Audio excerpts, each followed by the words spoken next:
Welcome back. Today, we're in the exact same place we are every day, my backyard.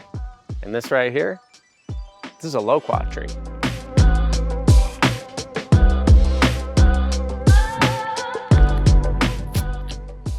It's juicy, sweet, tangy. It's one of my favorite fruits.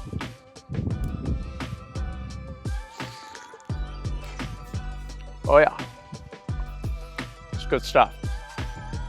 That's why I'm sad, because I have to absolutely butcher this tree.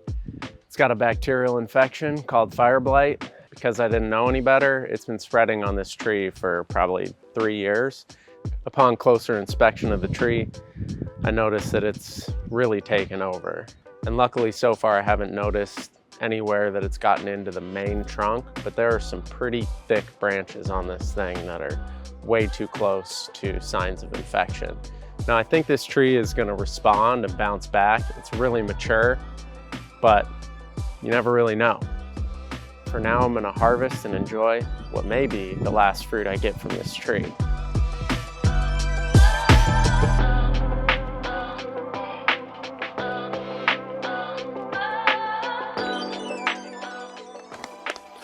It's a pretty good haul, so gonna enjoy these, probably give some to some friends, family, and then we'll be back once the humidity drops and we're gonna hack this thing up.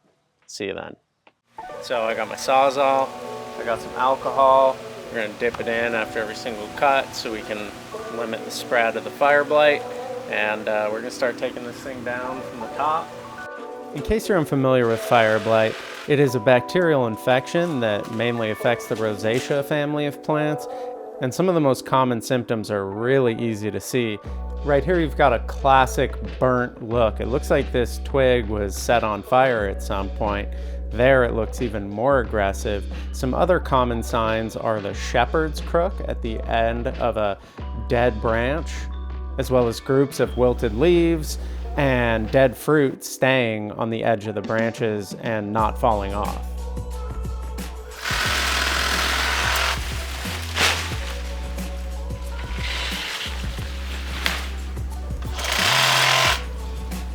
What you're seeing me do is about as aggressive of a prune as I could possibly imagine, and that's really unfortunate because the blight had affected really close to some of these main trunks, and once it's done that, you have to cut it back 8 to 12 inches past the infected area. That's one of the only ways that you can control this, is to cut it back. Now, if you stay on top of this every year, probably not that big of a deal because it's never going to get that close to the main trunk areas. But for me, this is really tragic. If you read around, there's a lot of information about trying to manage blight, and that can include spraying copper fungicides around the time of bloom, especially if there's a lot of humidity and moisture. But I don't really have a lot of experience with this, and it does seem, based on everything I've read, that it isn't a surefire way to stop the spread of blight. Just giving this last cut a little bit more angle so no water will sit on it after a rain, and that pretty much does it for cutting this down. You get an idea, that's pretty much the whole tree, and you can see it was actually quite a bit worse once you got inside the tree. This was full devastation, so much blight, so we'll see if it regrows.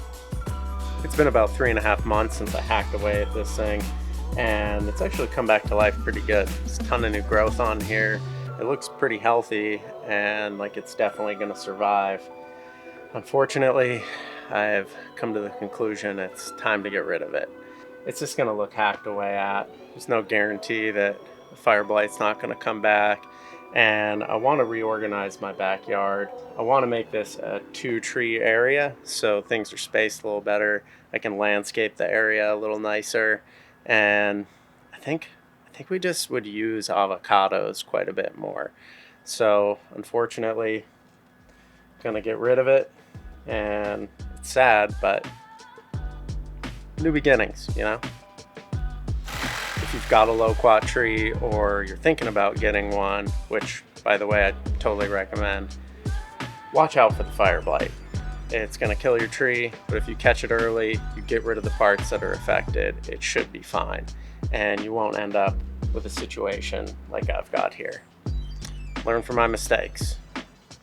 Going to be doing some cool things back here. Should be a big project and should bring this place a new lease on life.